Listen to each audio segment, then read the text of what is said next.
안녕하십니까? 이 시간은 마태복음 12장입니다. 마태복음은 예수가 하늘로부터 온 메시아임을 알려주는데 메시아의 직분 중 선지직과 제사직을 증명하여 주십니다. 선지자는 하나님의 뜻을 미리 알려주고 참과 거짓, 옳고 그름을 알려줍니다. 11장 마지막 부분에서 예수님께서 수고하고 무거운 짐진 자들아 다 내게로 오라. 나의 멍에를 메고 내게 배우라. 내 멍에는 쉽고 내 짐은 가벼우니라 라고 하셨습니다. 11장 28절에 있는 수고하고 무거운 짐은 무엇이라고 했나요? 안 지키면 죽고 지키자니 다 지킬 수도 없는 구약의 율법과 유전입니다. 그래서 예수님께서는 12장에서 1절부터 예수님의 쉽고 가벼운 멍에를 알려주시고 1절부터 구약 율법의 안식일의 멍에를 가볍게 해주십니다. 먼저 안식일의 목적은 무엇인가요? 안식의 목적은 편안하라는 것입니다. 세상 걱정 근심 없이 편히 쉬라는 것입니다. 하늘나라 저 땅에서의 안식을 이 땅에서 모형으로 예행 연습을 시켜주시는 것입니다. 궁극적으로는 이 땅에서의 안식이 목적이 아니고 저 땅에서의 안식이 믿는 자의 최후 목적입니다.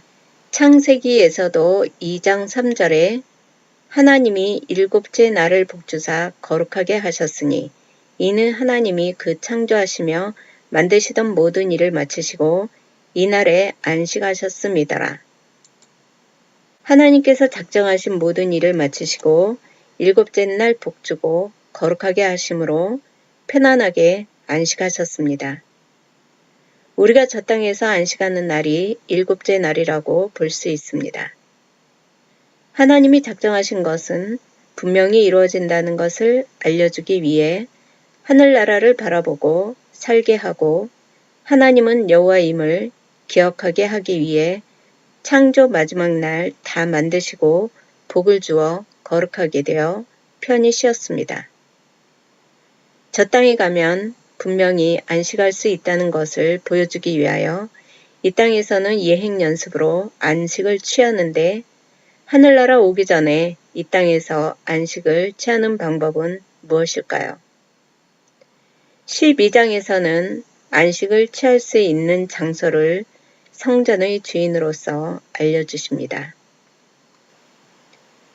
마태복음 12장 1절에 그때에 예수께서 안식일에 밀밭 사이로 가실새 제자들이 시장하여 이삭을 잘라 먹으니 바리새인들이 보고 예수께 고하되 보시오 당신의 제자들이 안식일에 하지 못할 일을 하나이다. 예수님의 제자들이 안식일에 밀 이삭을 잘라 먹은 것을 보고 바리새인들은 안식일에 해서는 안 될 일을 했다. 안식일을 지키라는 율법을 어겼다고 죄인이라고 정죄하였습니다. 당시 율법으로는 안식일에는 일이나 노동을 해서는 안 되고 장사를 해도 안 되고 심지어 몸과 손발을 움직이는 것도 마음대로 할 수가 없었습니다. 아무것도 하지 말고 있어야 했습니다. 그런데 제자들이 손을 움직여 밀 이삭을 따먹은 것이 일을 한 것이라고 하며 안식일을 지켜야 하는 율법을 어겼다고 정죄하는 것입니다. 구약의 안식일은 참 안식의 모형이요 그림자입니다. 예수님께서 안식일의 목적과 구약의 안식과 신약의 참 안식이 무엇인지 알려주십니다. 3절에 예수께서 가라사대 다윗이 자기와 그 함께한 자들이 시장할 때의 한 일을 잊지 못하였느냐. 그가 하나님의 전에 들어가서 제사장 외에는 자기나 그 함께한 자들이 먹지 못하는 진설병을 먹지 아니하였느냐. 예수님께서는 다윗이 시장할 때에 성전 안에서 했던 일을 구약에서 잊지 못하였느냐고 하시고 하나님의 전, 성전에서 제사장 외에는 먹을 수 없는 진설병을 먹은 것을 상기시켜 줍니다. 구약 율법은 성전에 있는 진설병 떡은 제사장들만 먹게 되어 있었습니다.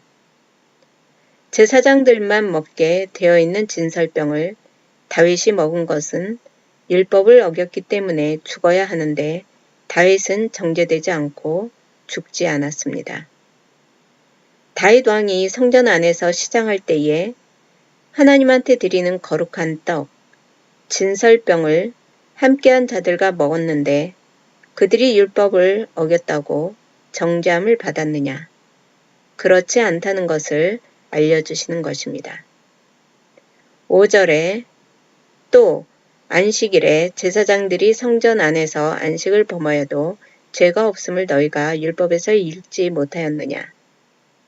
성전에서 다윗이 그 함께한 자들과 성전 안에서 율법을 어겼지만 정죄를 당하지 않고 죽임을 당하지 않은 이유는 성전 안에서 행한 것은 죄가 되지 않는다는 것입니다. 두 번째로 안식일을 범한 것에 대한 죄에 대하여 말씀하십니다. 율법의 안식을 범한다는 것은 안식일에 하지 말라고 정한 것을 하거나 노동일을 하고 매매를 하는 등 율법을 어기는 것을 말합니다. 안식일에는 절대 일하지 말고 무조건 쉬라고 했습니다. 그런데 구약 율법에는 안식일에 제사장들이 성전 안에서 안식을 범해도 죽지 않았다. 즉, 정죄받지 않았다고 기록되어 있습니다. 즉, 성전 안에서는 율법을 어기며 제사장만 먹어야 할 진설병을 먹어도 죄가 되지 않았고 안식일에 제사장들이 안식을 범해도 죄가 되지 않았다는 것을 구약을 달달달 외고 있는 바리새인들에게 알려주시면서 성전 안에서는 율법을 어기고 안식을 범해도 죄가 되지 않기 때문에 돌로 죽이지 않고 죽임을 당하지 않은 것을 확인시켜 주었습니다. 여기서 중요한 것은 성전 안입니다. 성전 밖에서는 안식을 범하고 일을 하면 돌로 쳐 죽였습니다. 그럼 성전 안이 왜 중요할까요? 6절에 내가 너희에게 이르노니 성전보다 더 큰 이가 여기 있느니라. 성전 안에서는 율법의 죄를 범하고 안식을 범해도 정죄되지 않고 죽임을 당하지 않았습니다. 즉, 죄가 아니라는 것입니다. 구약의 모형적인 성전 안에서도 죄가 되지 않았는데 구약의 모형적인 성전보다 더 큰 이가 여기 있다고 하시면서 예수님 자신이 구약의 모형적인 성전은 비교 안 되는 큰 성전이요 참 성전이심을 알려주십니다. 구약 모형적 성전 속에서 왕이 진설병 떡을 먹거나 안식일에 제사장이 안식을 범해도 죄가 되지 않고 죽지 않았습니다. 그러므로 성전보다 더 크니 참 성전인 그리스도 안에 있으면 죄가 없다는 것입니다. 바리새인들은 눈에 보이는 헤롯 시대에 예루살렘에 지은 건물 성전만이 하나님이 임재하시는 곳이라고 하여 목숨 걸고 지키려고 했습니다. 주후 70년경 예수님께서 돌아나도 남기지 않고 무너지리라 한 것처럼 로마에 의해 건물 성전은 무너졌지만 지금도 유대인은 예루살렘 성전이 있던 장소, 위치, 공간을 중요시하며 그 땅을 차지하기 위한 전쟁이 끊이지 않고 있습니다. 이슬람이 가장 번창했던 중세기 때 팔레스타인이 다윗성이 있던 예루살렘 자리를 차지하고 있었습니다. 블레셋, 골리앗이 오늘날 팔레스타인 사람입니다. 2차 대전이 끝나고 1948년 팔레스타인을 쫓아내고 그 땅을 차지하였고 지금도 분쟁은 계속되고 있습니다. 구약 율법은 하나님께서 정해준 장소, 정해준 재물, 정해준 제사장으로만 제사를 받았고 구약의 여호와 하나님께서 정해준 성전의 장소가 예루살렘이었기 때문에 신약을 거부하며 예수가 그리스도라고 믿지 않고 구약만 믿는 유대인은 지금도 그 자리를 지키고 있습니다. 참 실체인 그리스도가 오신 후 세례 요한까지 구약 율법은 모형의 역할을 다했습니다.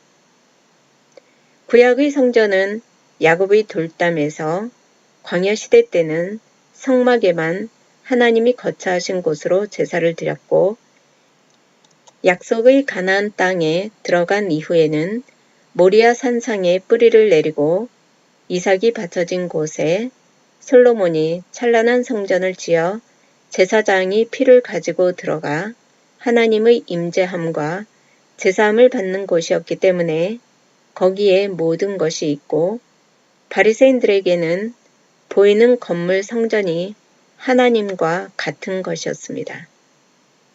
솔로몬이 지은 성전이 훼손되자 헤롯 왕이 46년 걸려 엄청난 건물 성전을 건축하였고 그들에게는 성전이 하나님이었기 때문에 보이는 건물 성전에 목숨을 걸었습니다. 구약에는 하나님께서 정해준 장소만 성전이었고 그곳에만 하나님이 임재하였기에 성전을 목숨같이 여겼습니다. 다윗성이 있었던 예루살렘의 성전만 하나님이 임재하는 성전이었습니다. 구약의 성전은 여호와 하나님께서 건물의 공간과 장소를 정해주었기 때문에 공간적인 제한이 있었고 장소도 예루살렘으로만 정해져 있었습니다. 제자들이 예루살렘의 건물 성전을 보고 건물 성전의 웅장함과 멋에 정신이 빼앗겨 있는 것을 보고 마태복음 24장 2절에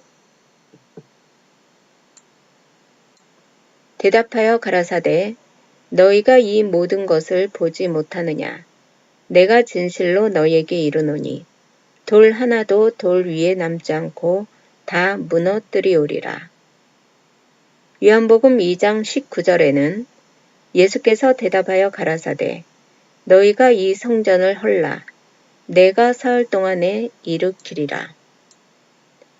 예수님께서는 돌 하나도 돌 위에 남지 않고 다 무너뜨린다고 말씀하셨고 요한복음에서는 허물어라 내가 3일 만에 다시 짓겠다 하시면서 그리스도 자신이 성전이시고 건물 성전은 다 무너질 것이고 그리스도가 다시 짓는 그 성전이 참 성전이라고 하셨습니다. 신약의 참 성전을 가르쳐 주셨습니다. 구약의 성전도 하나님께서 크기와 위치와 제목들 모든 것을 정해 주셨습니다. 구약의 성전은 신약의 참 성전의 모형과 그림자로서 실체가 오신 이후에는 구약 성전의 기능은 끝이 났습니다. 신약의 성전, 그리스도가 참 성전인 이유는 하나님께서 미리 창세전에 정해주었기 때문입니다. 참 성전인 그리스도는 공간을 초월한 영원 개념의 성전입니다. 하나님께서 미리 정해준 성전은 그리스도뿐입니다. 참 성전은 그리스도뿐이고 참 성전 그리스도는 지금 저 땅에 있습니다. 구약의 선지자, 제사장, 왕직은 모두 그리스도의 모형으로 그리스도의 이름 속에는 선지, 제사, 왕직의 3직분이 있고 제사에는 성전, 제사장, 제물, 3요소가 있는데 제사 직분을 완전히 이루기 위한 완전한 성전이 그리스도입니다. 신약에서 하나님께서 정해준 성전, 제사장, 제물은 모두 그리스도입니다. 그래서 그리스도를 통해서만 우리 죄인들의 죄사함을 받습니다. 구약에는 성전 안에 있으면 제사장만 먹을 수 있는 떡을 왕이 먹어도 죄가 되지 않고 죽지 않았습니다. 성전 안에서 제사장들이 안식을 범해도 죄가 되지 않고 죽지 않았습니다. 그러므로 참 성전 대신 실체가 오신 이후에는 성전보다 더 큰 그리스도 안에 거한 제자들의 행위에는 정죄받을 일이 없다는 것입니다. 제자들이 안식일에 이삭을 따먹은 일이 아무 문제가 되지 않는다는 것입니다. 구약의 성전보다 더 큰 이가 여기 있다고 하신 그리스도께서 신약의 성전이시고 지금 우리가 예배를 드리는 건물 장소는 성전이라고 하면 안 되고 예배당이라고 해야 합니다. 건물 예배당을 성전이라 하면 그리스도의 이름이 무너집니다. 그리스도께서 이 땅에서 완성하신 성전으로서의 사역을 안 믿는다는 것입니다. 이 땅에서 성전은 그리스도뿐입니다.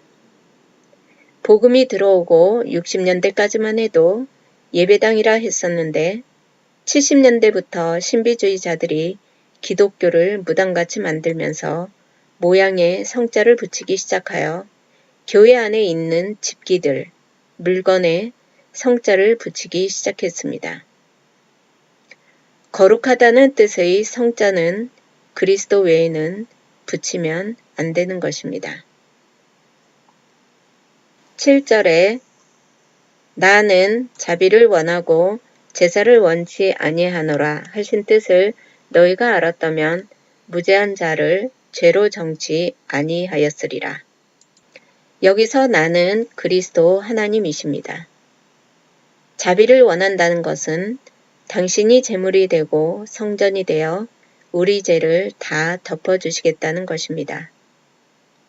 제사를 원치 않는다는 것은 구약의 형식적 제사는 실체가 옴으로써 끝이 났다. 이제 제사는 원치 않는다. 실체가 올 때까지 실체가 온다는 것을 잊어버리지 말라고 모양과 그림자로 구약의 율법과 성전과 제사가 필요했었습니다. 그러나 실체가 왔기 때문에 구약의 모형과 그림자는 가짜이고 허구에 불과합니다. 구약은 신약의 근거로서만 필요합니다. 하나님께서는 하나님이 정해준 참 성전이신 그리스도의 제물만 받지 구약의 모형적 제사는 받지 않는다는 것입니다.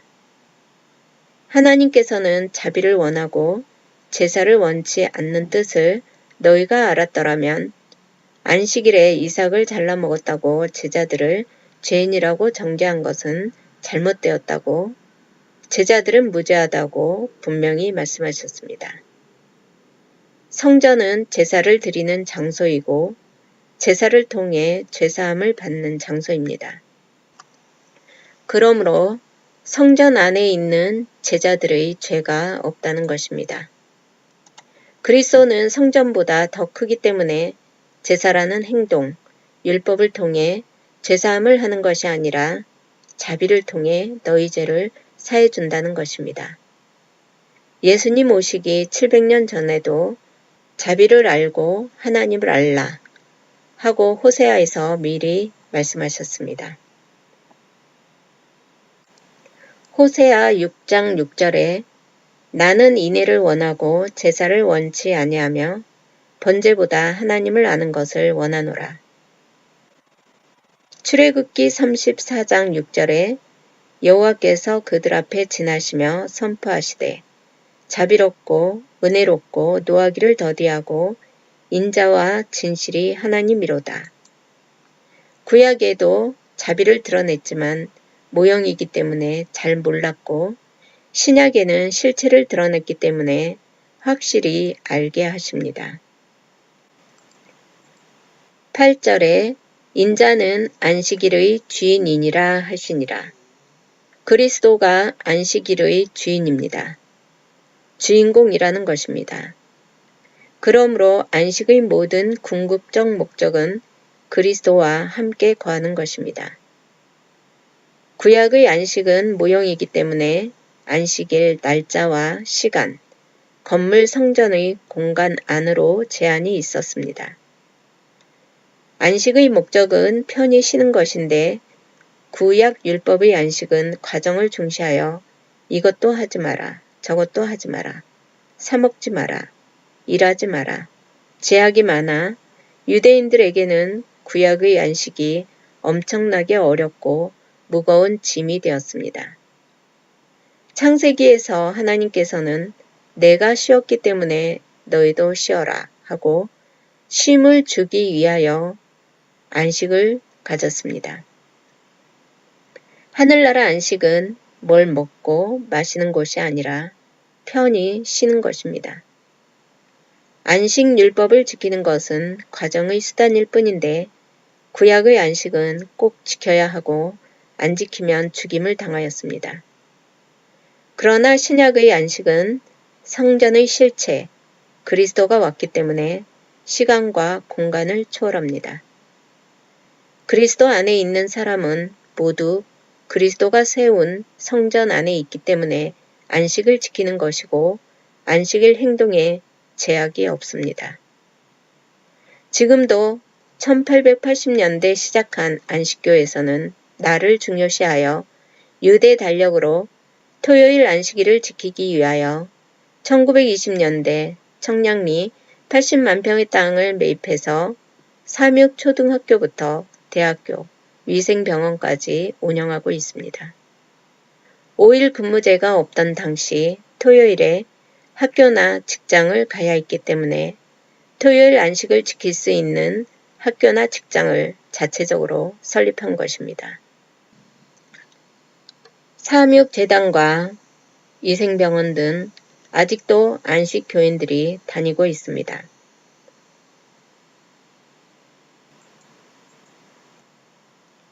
베드로전서 2장 9절에는 오직 너희는 택하신 족속이요 왕같은 제사장들이요 거룩한 나라요 그의 소유된 백성이니 이는 너희를 어두운 데서 불러내어 그의 기이한 빛에 들어가게 하신 자의 아름다운 덕을 선전하게 하려 하심이라.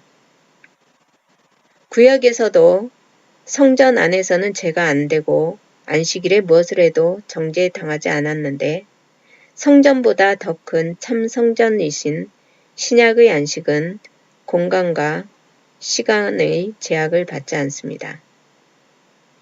오늘날 예수를 믿는 우리들은 왕같은 제사장들이고 안식일에 뭘 먹어도 뭘 해도 참 성전, 신령한 성전 안에 있기 때문에 편히 쉼을 얻었다는 사실을 알아야 합니다.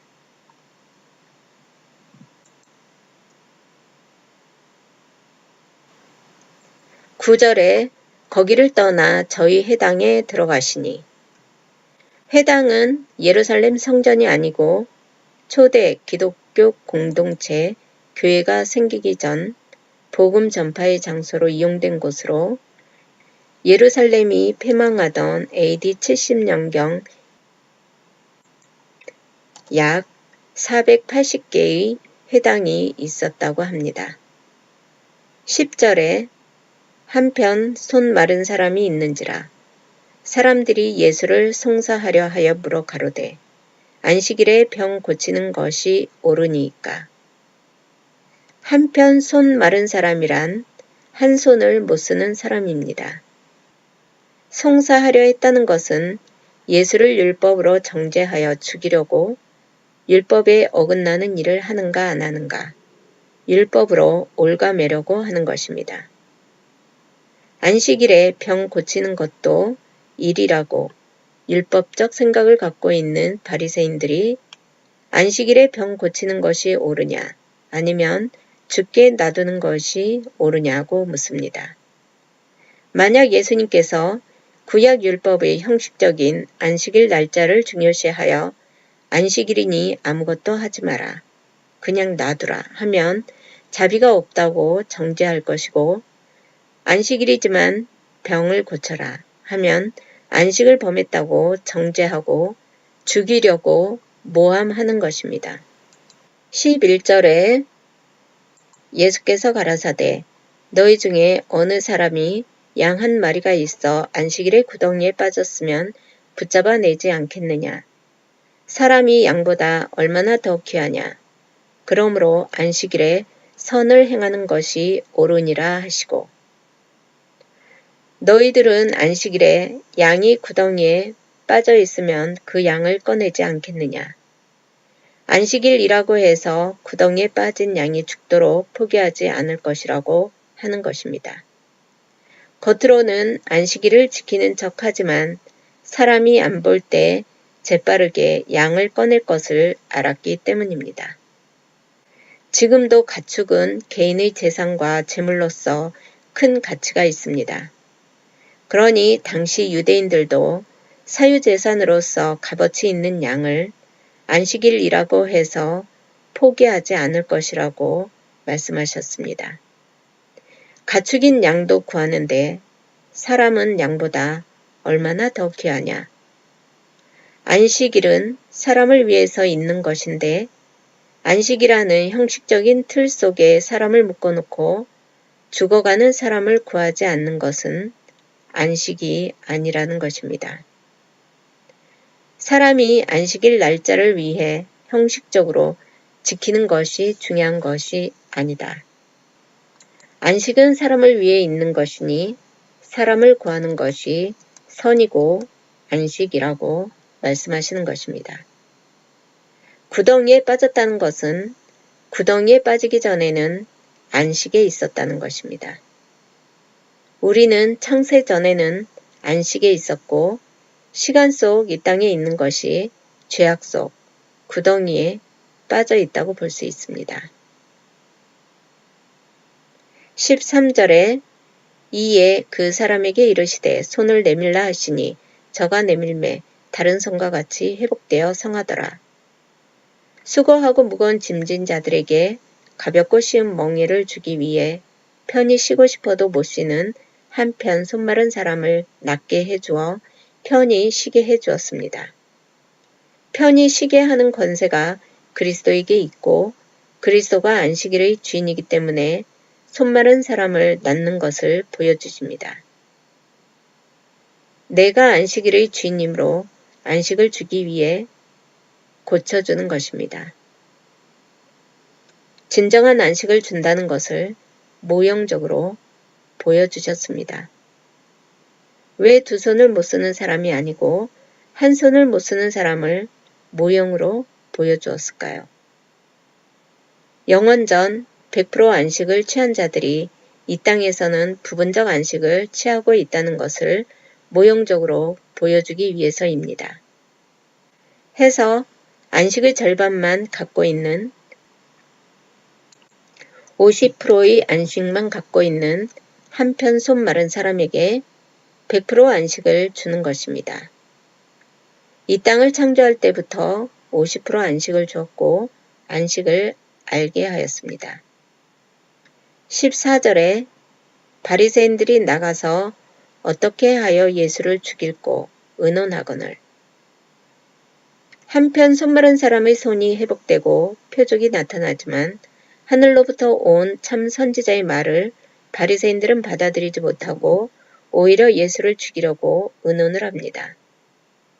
불택자들은 표적이 드러나면 드러날수록 강팍해지고 거칠은 돌이 됩니다.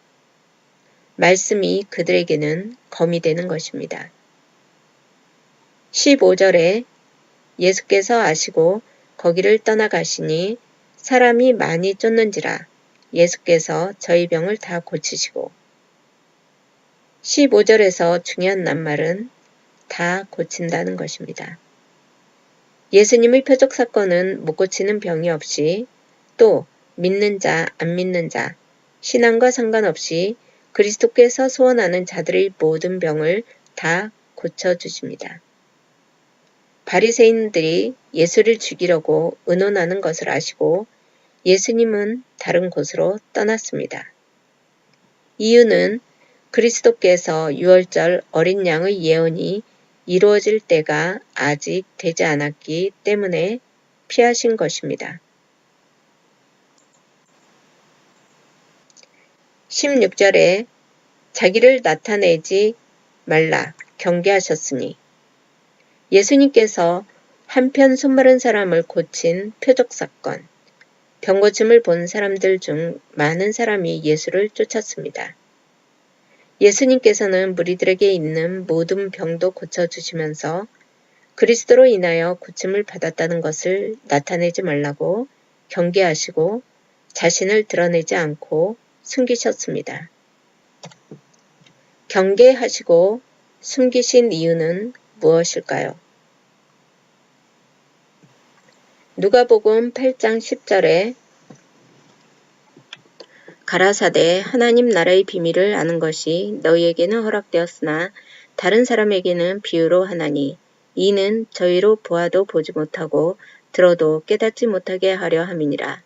사도행전 13장 48절에 이방인들이 듣고 기뻐하여 하나님의 말씀을 찬송하며 영생을 주시기로 작정된 자는 다 믿더라.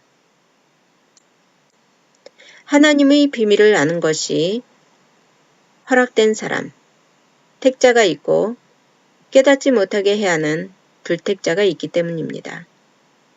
복음은 드러낼 자에게만 드러내야 하기 때문에 복음에 합당한 택자들에게는 그 집에 들어가 묵으면서까지 전하라고 하셨고 합당치 않은 불택자들이라면 미련 없이 발의 먼지를 털고 나오라고 했습니다. 불택자가 믿지 않는 것은 들을 수 있는 귀, 보는 눈을 안 주었기 때문입니다. 그러나 영생을 주기로 작정된 자는 다 믿게 되어 있다고 분명히 말씀하셨습니다. 17절에 이는 선지자 이사야로 말씀하신 바 보라 나의 택한 종 곧 내 마음에 기뻐하는 바 나의 사랑하는 자로다. 내가 내 성령을 줄 터이니 그가 심판을 이방에 알게 하리라. 17절부터 21절까지는 16절에서 예수가 메시아라는 것을 나타내지 말라고 경계하고 숨긴 것이 구약에 예언되어 있다고 알려주시는 내용입니다. 18절에서 택한 종은 그리스도이고 그리스도는 하나님께서 기뻐하고 사랑하는 자라고 했습니다. 하나님께서 그리스도에게 성령을 주어 내세의 심판을 이방에게 알게 한다. 심판을 알린다는 것은 천국과 지옥을 알리면서 택자들이 그리스도 앞으로 나오도록 성령이 부르게 한다는 것입니다. 19절에 그가 다투지도 아니하며 들레지도 아니하리니 아무도 길에서 그 소리를 듣지 못하리라. 그리스도는 송사하려는 바리새인과 싸우지 않습니다.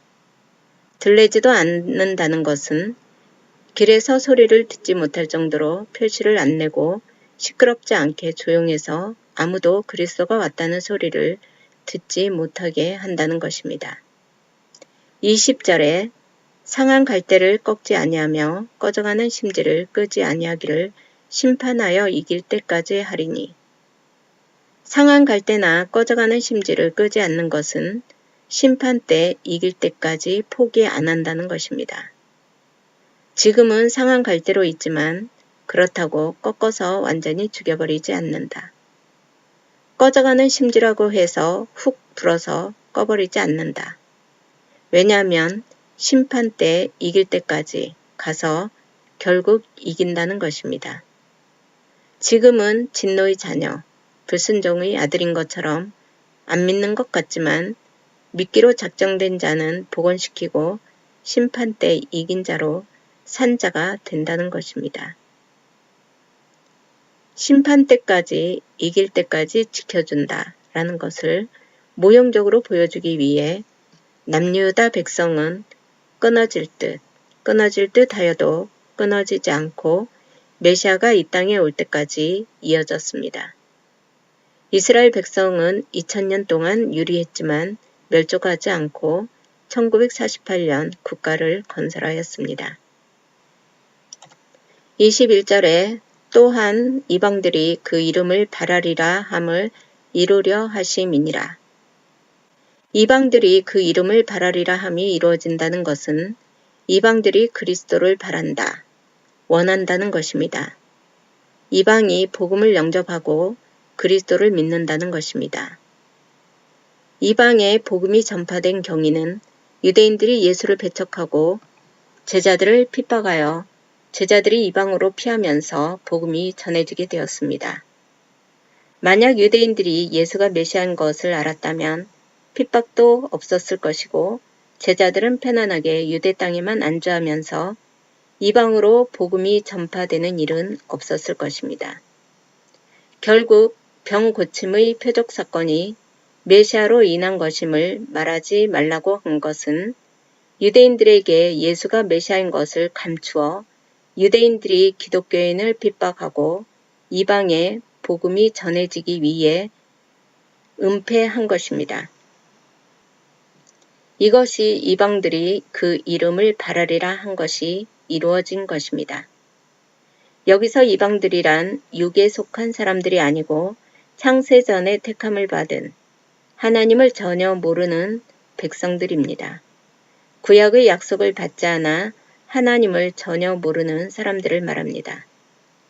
선지자를 통하여 주신 말씀인 언약이 1.1획도 어김없이 성취되는 것을 보면 이방인들도 그리스도를 진리로 그 이름을 바랄 것이다 함이 이루어지는 것입니다.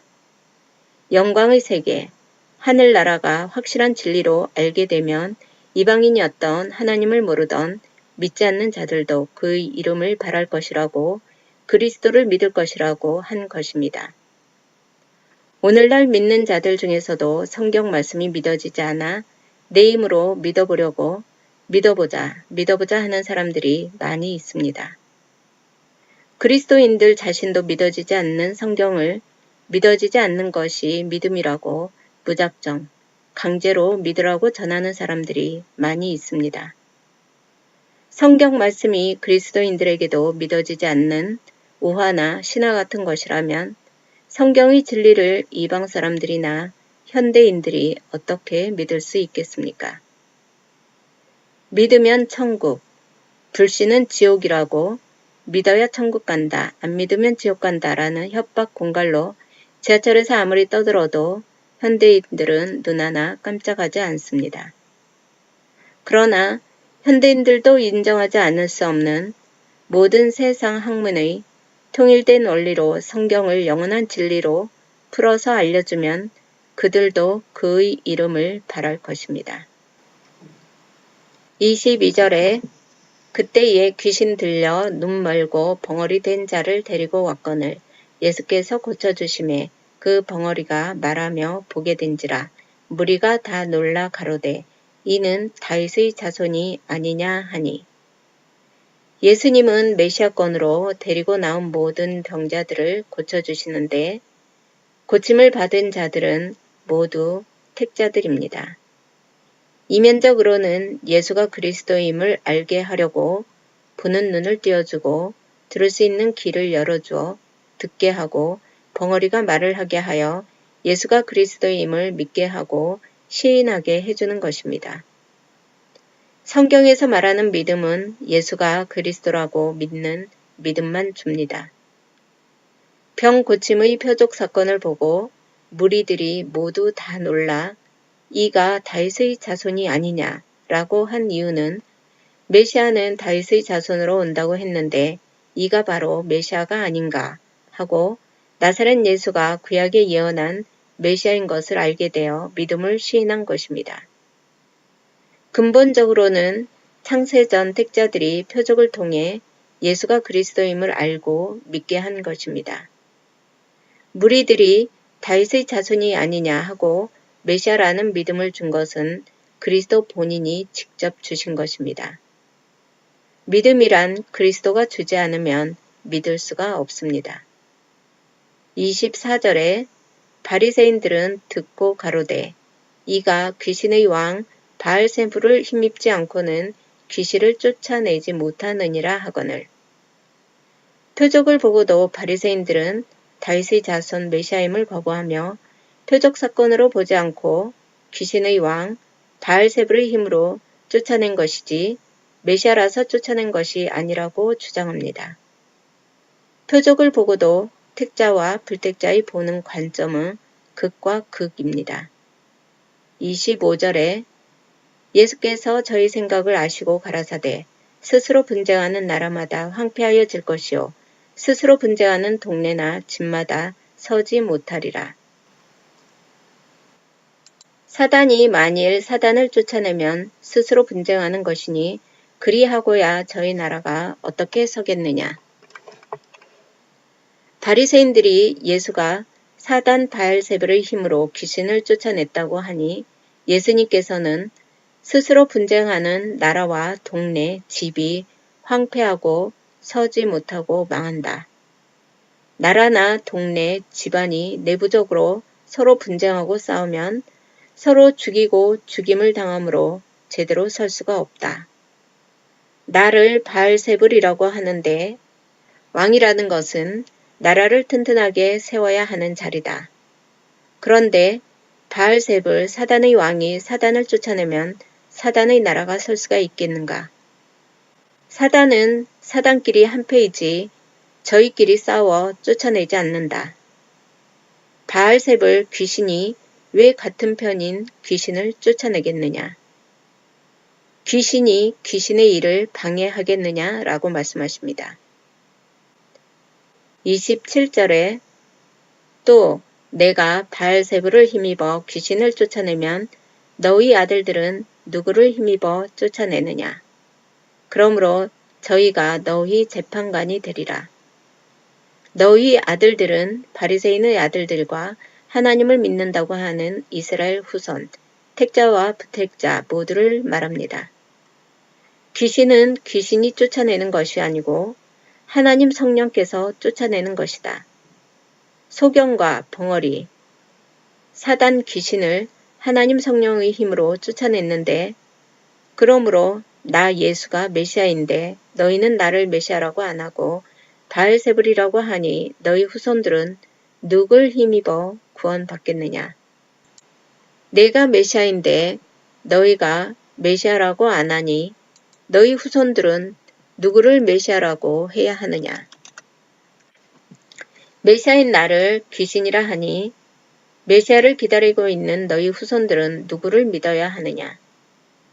너희 아들들은 누구를 힘입어서 귀신을 쫓아내겠느냐. 앞으로 올 메시아는 없다. 너희 후손 아들들이 힘입을 자가 없다라는 말씀입니다.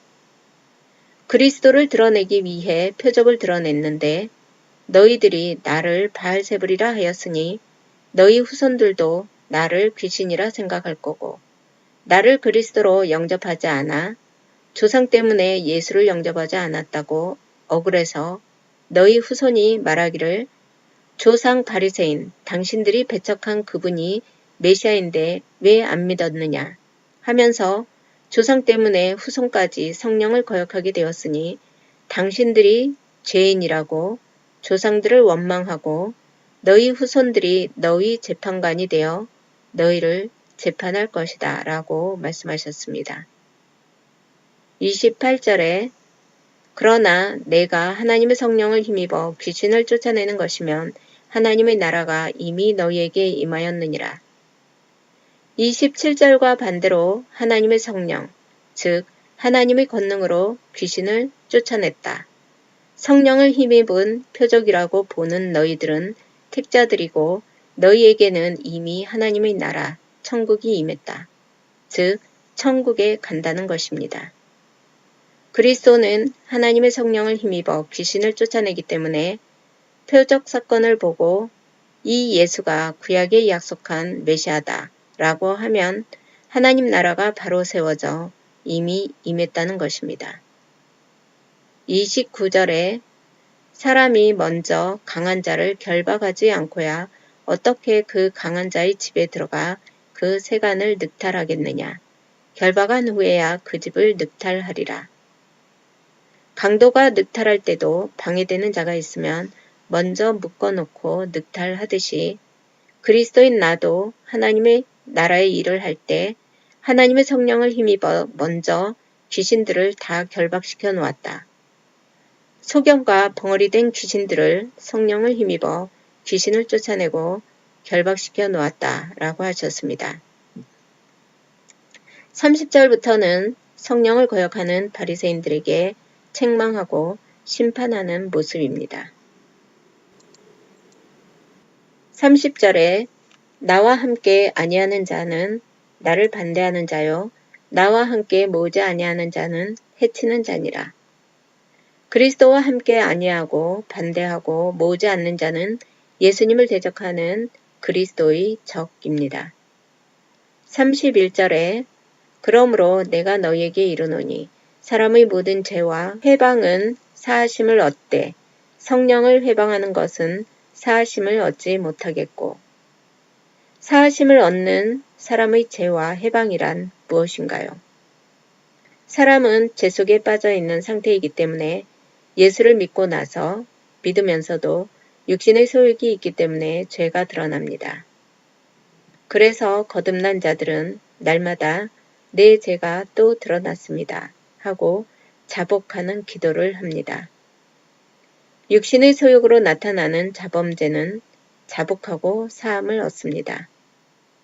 겉사람 인간이 하는 행위는 이미 갖고 있는 죄이고 또한 이미 사함받은 죄가 드러나는 것이기 때문에 모두 사함을 받습니다. 그럼 사하심을 얻지 못하는 성령을 회방한다는 것은 무엇일까요? 28절처럼 하나님의 성령을 힘입어 표적을 드러내면 예수가 그리스도임을 믿어져야 하는데 바리새인들은 성령이 하시는 일을 바알세불, 귀신이 하는 일이라고 하니 성령이 하신 일에 대해 불신앙을 갖고 있기 때문에 사하심을 얻지 못하는 것입니다. 성령의 조명을 받지 못한 서기관, 바리새인들과 불택자들을 말합니다. 성령의 역사가 있어야 예수가 그리스도로 믿어집니다. 표적을 본 자들은 예수가 그리스도라고 믿어집니다. 성령께서 역사하지 않으면 예수를 그리스도라고 믿지 못합니다. 성령의 조명이 없으면 예수를 그리스도라 믿을 자 아무도 없습니다. 성령을 회방하면 예수를 그리스도라 모르니 그리스도 앞에 못 나옵니다. 바리새인들은 예수를 그리스도라 안 믿고 표적을 사단의 권세라 하니 성령을 회방하는 자들입니다. 예수를 그리스도라 믿게 하는 것은 성령입니다. 이미 그리스도 안에 들어온 자는 성령 회방죄는 없습니다. 성령 회방이 안 되면 예수를 그리스도라 믿는 것이고 예수 앞에 나오는 자들은 성령을 힘입어 예수를 믿고 예수 앞에 나옵니다. 32절에 또 누구든지 말로 인자를 거역하면 사하심을 얻되 누구든지 말로 성령을 거역하면 이 세상과 오는 세상에도 사하심을 얻지 못하리라. 말로 인자를 거역하는 것의 말이란 육신의 입으로 하는 영혼 없는 말을 말합니다. 오순절 성령이 오기 전 베드로도 입으로 3번 그리스도를 부인했습니다. 오순절 성령이 온 후로는 제자들도 확신의 삶을 살았습니다. 육신의 입으로 인자를 거역하는 것은 사하심을 얻는다. 입으로는 얼마든지 예수님을 부인할 수 있습니다. 예로 일제 식민지 때나 6.25 전쟁 때 예수 믿는 자들 다 죽인다고 예수 거부하라고 총뿌리를 겨눴을 때 총뿌리 앞에서 안 믿겠다 라고 해도 그 말은 정죄함이 없고 사함을 받는다는 것입니다. 사실은 창세 전에 택함을 받았기 때문에 사함과는 아무 상관이 없습니다. 성령을 거역하는 것은 예수가 성령을 힘입어 그리스도라는 표적을 주었으면 그리스도 앞에 나와야 하는데 성령을 바알세불로 보았기 때문에 그리스도 앞에 안 나오니 예수를 그리스도라 믿지 않은 것이 성령을 거역한 것입니다. 안 믿는 자들은 모두 성령을 거역하는 자들입니다.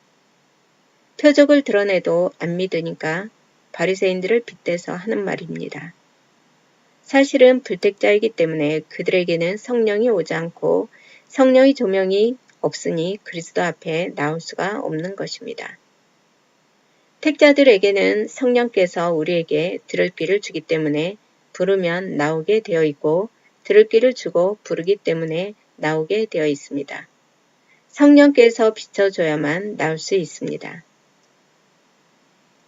33절에 나무도 좋고 실과도 좋다 하든지 나무도 좋지 않고 실과도 좋지 않다 하든지 하라. 그 실과로 나무를 아느니라. 나무가 좋으면 실과도 좋고 나무가 좋지 않으면 실과도 좋지 않습니다. 그런데 나무는 좋은데 실과는 좋지 않다라든지 나무는 좋지 않은데 실과는 좋다라고 하는 것은 말의 논리가 맞지 않는 것입니다. 말을 앞뒤가 맞게 하라는 것입니다. 실과를 보면 나무가 좋은지 안 좋은지 알 수 있습니다. 실과가 좋으면 나무가 좋은 거고 실과가 좋지 않으면 나무도 좋지 않은 것이 맞습니다. 실과란 나무의 결과물로서 유대인들이 메시아를 기다렸으면 메시아의 표적을 보고 메시아를 영접해야 하는데 메시아를 기다렸다 하면서도 예수가 메시아라는 것을 증거하기 위해 표적을 행하였는데 예수가 그리스도라고 믿지 않는 것은 말이 앞과 뒤가 다른 것입니다. 차라리 메시아를 기다리지 않는다. 그래서 메시아를 인정하지 않겠다라고 하는 것이 논리에 맞는 것입니다. 말로는 자꾸 기다린다고 하면서 증거 제시를 했는데도 인정하지 않는 것은 그리스도를 아는 지혜는 있으나 그리스도 앞에 나오는 인정하는 행함이 없는 것입니다. 바리새인들도 메시아를 기다리는 지혜는 있습니다. 그러나 메시아가 왔는데도 안 믿으니 행함이 없는 믿음입니다. 바리새인들아, 메시아를 기다리는 지혜대로 행하라. 바리새인들, 이스라엘 민족들에게 나무는 심겨져 있습니다. 어떤 나무냐? 메시아가 올 것이라는 나무입니다. 나무가 좋다고 하는 것은 메시아를 기다리는 것을 말합니다. 실과가 좋지 않다라고 하는 것은 오신 메시아를 메시아가 아니라고 부정하는 것입니다. 이방인들에게는 나무 자체가 없으니 실과가 없지만 바리새인들은 나무는 심어져 있는데도 실과를 맺지 않았습니다. 하나님께서 메시아를 보낸다라고 말만 했으면 보낸다는 메시아가 어떻게 생겼는지 모르기 때문에 이스라엘인들은 한없이 기다려야 했습니다. 그래서 하나님은 메시아를 알리기 위해 이렇게 저렇게 생겼다고 모양을 여러 가지 부분과 모양으로 표적을 행했으나 안 믿으니 인간적으로 너무 답답하다는 것입니다. 34절에 독사의 자식들아, 너희는 악하니 어떻게 선한 말을 할 수 있느냐? 이는 마음에 가득한 것을 입으로 말함이라. 독사의 자식들은 그리스도를 모르는 자, 사탄을 빗대어 바리새인과 서기관, 불택자들에게 하는 욕과 같은 말입니다. 선한 말이란 그리스도를 아는 자가 하는 말입니다. 입으로 당신은 그리스도입니다. 라고 믿음을 시인하는 말입니다. 악하다는 것은 하나님을 모르는 것이 악이고 예수를 그리스도라 모르는 것이 악입니다. 하나님을 모르는 독사의 자식들은 악하니 선한 말, 주를 시인하는 말을 할 수가 없습니다. 악한 자에게는 악한 말이 나오는데 악한 말은 바로 마음에 가득한 것이 입으로 나오는 것입니다. 예수를 그리스도라 모르는 악이기 때문에 성령을 부인하는 말을 하는 것은 당연하고 시인 못하는 것은 당연한 것입니다. 성경에선 하나님을 아는 것이 선이고 모르는 것은 악이고 죄라고 했습니다. 35절에 선한 사람은 그 쌓은 선에서 선한 것을 내고 악한 사람은 그 쌓은 악에서 악한 것을 내느니라. 선이란 하나님을 아는 자이기 때문에 예수를 그리스도라 시인하는 선을 드러냅니다. 성령께서 알게 하고 시인하게 합니다. 악이란 하나님을 모르는 것이고 하나님을 모르니 당연히 악한 것이 나옵니다. 그리스도를 모르는 자들은 당연히 성령을 회방하는 것입니다.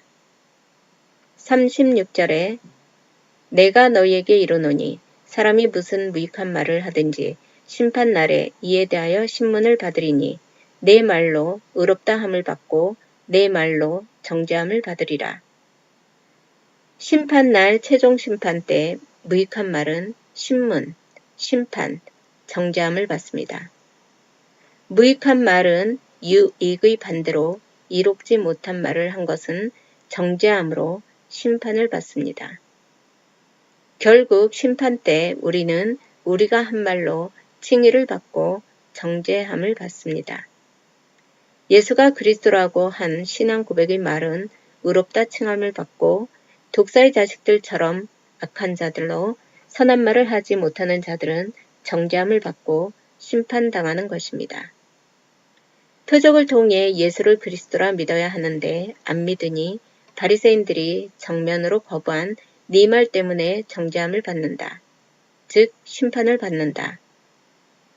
즉 예수는 그리스도라고 시인이 안 되면 모두 심판, 정죄받습니다. 38절에 그때에 서기관과 바리새인 중 몇 사람이 말하되 선생님이여 우리에게 표적 보여주시기를 원하나이다. 표적을 구하는 서기관과 바리새인들은 주여 안 하고 선생님이여 라고 칭합니다.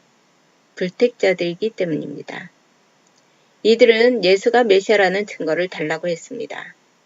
이들의 요구는 예수를 그리스도라고 믿고 나온 소경이 메시아의 확증을 원한 것과 달리 악의적으로 예수를 모함하려고 죽이기 위한 요구입니다. 39절에 예수께서 대답하여 가라사대 악하고 음란한 세대가 표적을 구하나 선지자 요나의 표적밖에는 보일 표적이 없느니라. 요나가 밤낮 사흘을 큰 물고기 뱃속에 있었던 것 같이 인자도 밤낮 사흘을 땅속에 있으리라. 악하고 음란한 세대는 지금까지 표적을 보고도 그리스도를 받아들이지 않은 자들입니다. 성령을 부인한 자들이기 때문에 사할 길이 없고 합당치 않은 자들로 행함이 없는 자들입니다. 예수님께서는 8장부터 계속 표적을 보여줬습니다. 악한 세대에게 보여줄 요나의 표적은 십자가 사건입니다. 요나는 물고기 뱃속에 들어가서 3일 만에 살아나온 것으로 예수님의 십자가 사건을 부활의 모형과 그림자로서 구약에서 보여주었습니다. 예수가 그리스도라는 표적은 부활만이 남았다고 하신 것입니다. 그리스도가 십자가에서 죽고 3일 만에 부활하는 사건이 표적이라고 말씀하십니다. 지금까지 서기관과 바리새인들에게 표적을 통해 다 보여줬다. 이제 3일 만에 부활하는 표적밖에 없다. 그러나 표적을 보여줘도 그리스도의 부활을 믿지 않는다. 불택자들은 어떠한 표적을 보여줘도 믿지 않는다. 그래서 이들은 정죄당할 것이라고 41절부터 말씀하십니다. 41절에 심판 때에 니느웨 사람들이 일어나 이 세대 사람을 정죄하리니 이는 그들이 요나의 전도를 듣고 회개하였음이오니와 요나보다 더 큰 이가 여기 있으며 니느웨 사람들은 모형인 요나를 통해 회개하고 믿었는데 바리새인 너희는 요나보다 더 큰 이가 와서 전도하는데도 눈으로 직접 보고도 믿지 않으니 니느웨 사람들이 정죄할 것이다. 첫 번째 표적을 보고 믿지 않는 자들은 마지막 표적의 절정을 보고도 믿지 않습니다. 본다고 하는 자들이기 때문에 성령께서 보는 눈을 띄워주지 않기 때문입니다. 42절에 심판 때에 남방 여왕이 일어나 이 세대 사람을 정죄하리니 이는 그가 솔로몬의 지혜로운 말을 들으려고 땅끝에서 왔음이오니와 솔로몬보다 더 큰 이가 여기 있느니라. 에디오피와 시바 여왕, 남방 여왕은 전무후무한 지혜자 솔로몬의 지혜로운 말을 들으려고 땅끝 먼 곳에서 왔는데 지금 솔로몬보다 더 큰 이가 여기 있다. 솔로몬보다 더 큰 지혜가 그리스도 내 안에 있다. 그런데 나를 보고도 내게 나오지 않으니 남방 여왕이 이 세대 사람을 미련하다, 정죄할 것이다 라고 하시는 것입니다. 43절에 더러운 귀신이 사람에게서 나갔을 때에 물 없는 곳으로 다니며 쉬기를 구하되 얻지 못하고 이에 가로되 내가 나온 내 집으로 돌아가리라 하고 와보니 그 집이 비고 소재되고 술이 되었거늘 이에 가서 저보다 더 악한 귀신 7을 데리고 들어가서 거하니 그 사람의 나중 형편이 전보다 더욱 심하게 되느니라. 이 악한 세대가 또한 이렇게 되리라. 사람은 물이 있어야 사는데 귀신은 사람과 다르기 때문에 물이 없는 사막이나 광야에 귀신이 있다고 이스라엘 사람들은 생각했습니다. 사막이나 광야는 같은 의미인데 마귀가 예수님을 시험할 때 광야로 데려간 것을 볼 수 있습니다. 귀신들은 물 없는 곳을 좋아하여 편하게 쉬기를 구하러 다녔는데 얻지 못하고 원래 있던 곳으로 돌아와 보니 그 집이 깨끗하게 소재되고 수리되어 있어 저보다 더 악한 7 귀신을 데리고 가서 거한 결과 원래 귀신이 있던 상태보다 더 나빠졌다고 했습니다. 7 귀신은 귀신 중 가장 악하고 강력한 귀신을 상징합니다. 소재되고 수리되었다는 것은 변형이 되었다는 것입니다. 귀신이 나간 그 빈 곳을 그리스도로 채워야 하는데 그리스도로 채워놓지 않고 빈 곳으로 그대로 있으니 나갔던 귀신이 다른 7 귀신, 가장 악한 귀신을 데리고 들어가 그 사람 형편이 더욱 나빠진 것처럼 이 악한 세대가 이렇게 더욱 악하게 된다는 것입니다. 귀신이 있던 서기관과 바리새인들의 형편이 전보다 더 악하게 된다는 것입니다. 이 악한 세대란 진노의 자녀들, 마귀의 종노릇하며 귀신에 속해 있던 세대들입니다. 귀신이 나갔다는 것은 하나님의 자녀로 선택하여 메시아를 영접하라고 기회를 준 것입니다. 구약의 모든 선지자들이 메시아가 오면 영접하라고 증거한 것이 기회를 준 것입니다. 귀신이 나가지 않았다면 계속 귀신과 마귀에 속하여 마귀에게 조종당하며 사는 것입니다. 귀신이 나가서 집이 비고 소재되고 수리되었으면 메시아를 영접해야 하는데 서기관과 바리새인들은 예수를 그리스도라 보지 못하고 예수를 믿지 않고 발로 찼습니다. 귀신이 나간 사이 그들이 발로 찬 사이에 수리되어 변형된 이유는 비어있는 공간에 그들이 발로 찬 돌을 이방인들이 모퉁이 돌로 집을 수리하고 멋지게 세워 형태가 바뀌어 알아볼 수 없게 된 것입니다. 이방인으로 인해 형태가 변경되니 이들은 더욱 예수를 그리스도라고 볼 수 없게 됩니다. 원래도 귀신이 있어 상태가 안 좋았는데 7 귀신으로 인해 더욱 심하게 나빠진 것입니다.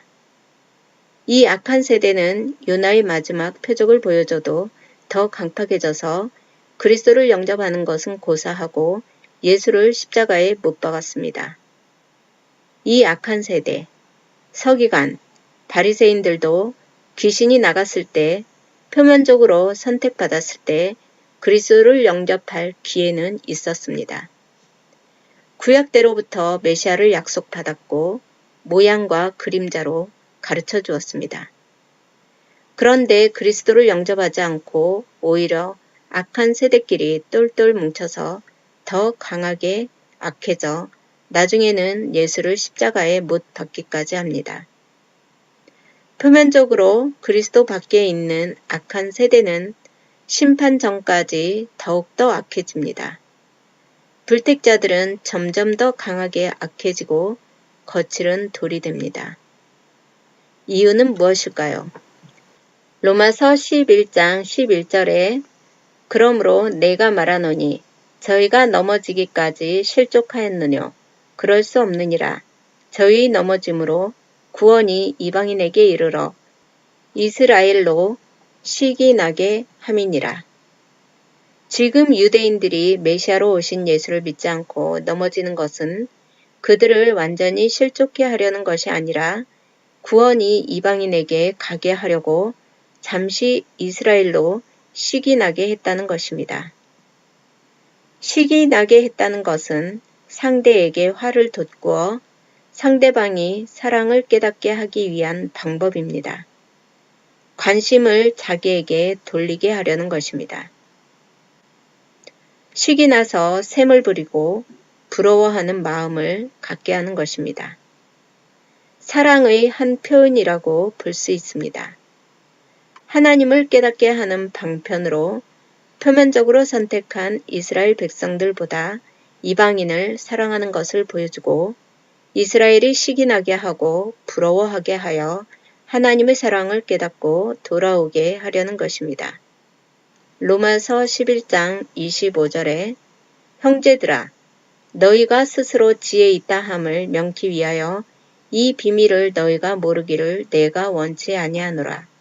이 비밀은 이방인의 충만한 수가 들어오기까지 이스라엘의 덜어는 완악하게 된 것이라. 지혜 있다 함을 명키 위하여 비밀을 모른다는 것은 비밀을 몰랐던 것은 지혜가 없었기 때문이라고 변명하는 것을 말합니다. 비밀을 모르기를 원치 않는다는 것은 비밀을 알기를 원한다는 것입니다. 이 비밀의 내용은 이방인의 충만한 수가 들어오기까지만 시기를 부리게 했다는 것입니다. 이스라엘이 넘어져서 구원이 이방인에게 가게 한 것은 하나님의 비밀입니다. 이방인의 충만한 수가 구원으로 들어오는 것이 하나님의 비밀입니다. 이 비밀 때문에 하나님께서는 이스라엘을 덜어는 완악하게 했다는 것입니다. 이스라엘이 완악해져 예수를 십자가에 못 박고 지금도 유대인은 이 비밀을 모르고 2000년 전에 오신 예수가 메시아인 줄 모르고 지금도 메시아를 기다리고 있습니다. 이스라엘이 예수를 믿지 않고 발로 차고 넘어지는 것은 하나님의 비밀인데 그 비밀의 내용은 창세전에 예정된 택자들을 불러들이는 것입니다. 그중 육신의 이스라엘이 아닌 표면적 이방인을 미리 작정된 수가 찰 때까지 불러들이는 것이 하나님의 비밀입니다. 이방인의 충만한 수가 차면 잠시 식이 났던 이스라엘은 돌아옵니다. 로마서 11장 26절에 그리하여 온 이스라엘이 구원을 얻으리라 기록된 바. 이방인의 충만한 수가 들어올 때까지 이스라엘은 식이나 넘어져 있지만 완전히 실족시키지는 않습니다. 유대인들은 아직도 메시아를 기다립니다. 왜 아직도 메시아를 기다리고 있을까요? 이방인의 충만한 수가 차지 않았기 때문입니다. 이방인의 충만한 수가 차기까지 그들은 기다리고 있는 것입니다. 이방인의 충만한 수가 들어오기까지 표면적으로 이스라엘은 우리를 대신하여 고통을 겪으면서 기다리고 있습니다. 이것이 이스라엘입니다. 이방인의 충만한 수가 구원에 들어오면 온 이스라엘이 구원을 얻습니다. 온 이스라엘이란 이스라엘 전체가 국가적으로 회개하여 돌아오는 것을 말합니다. 이스라엘이 돌아오면 이 땅에서의 역사가 완성되는 것입니다. 이스라엘은 국가적으로 구원받고 이방인은 개인적으로 작정한 수만큼만 구원받도록 예정이 되어 있습니다.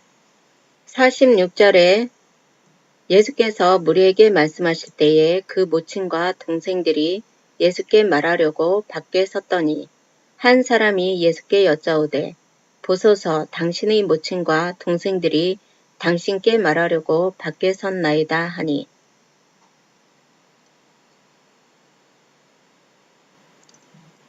말하던 사람에게 대답하여 가라사대 누가 내 모친이며 동생들이냐 하시고 손을 내밀어 제자들을 가리켜 가라사대 나의 모친과 나의 동생들을 보라.